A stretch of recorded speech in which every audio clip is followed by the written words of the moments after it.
কৰিলে শিক্ষকৰ চাকৰি দিব নোৱাৰে গতিকে যাৰ টেট নাই আৰু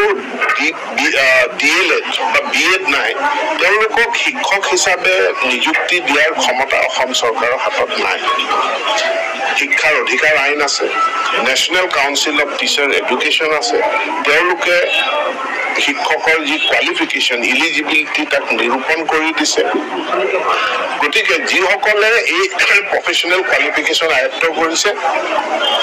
তেওঁলোক টিচাৰ হৈ যাব আমি 10 অক্টোবৰৰ ভিতৰত আমি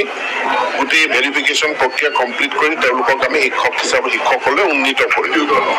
যিসকল টিউটৰে প্ৰফেশ্যনেল কোৱালিফিকেশ্যন আয়ত্ত কৰিছে যিসকলে আয়ত্ত কৰা নাই তেওঁলোকক আমি দৰমহাটো কিছু বৃদ্ধি কৰাৰ কথা চৰকাৰখনে বিবেচনা কৰি আছে প্ৰাধিকৰণৰ এখন সংশোধনী আইন অক্টোবৰ মাহত এছেম্বলি বিধানসভা বহিব তাতে এখন সংশোধনীৰ প্ৰস্তাৱ আহিব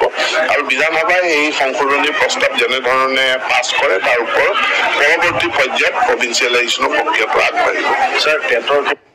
CTET বছৰত দুবাৰকৈ অনুষ্ঠিত হৈয়ে থাকে যিটো CBSE পাতে CTET বিভিন্ন ভাষাৰ কাৰণে এইটো বছৰত দুবাৰ অনুষ্ঠিত হৈয়ে থাকে গতিকে আমি যিসকল প্ৰাৰ্থী আমি প্ৰাৰ্থীসকলক আহ্বান জনাইছো যে আপোনালোকে CTET এপিয়াৰ কৰক নহলে কি হয় এটা অযথা বিতৰ্ক হৈ যায় যেতিয়া আমি আসাম টেট পাতো একাংশই আহি পেলাই আমাক কয় যে অকল আসামত অসমত ল'ব CTET নল'ব CTET খিনি হাইকোৰ্টত যায় গতিকে টেট এটাই হওক চেন্ট্ৰেল গভৰ্ণমেণ্টে যিটো টেট পৰীক্ষা পাতে সেই পৰীক্ষাটোতে সকলো বিভিন্নজনে তাত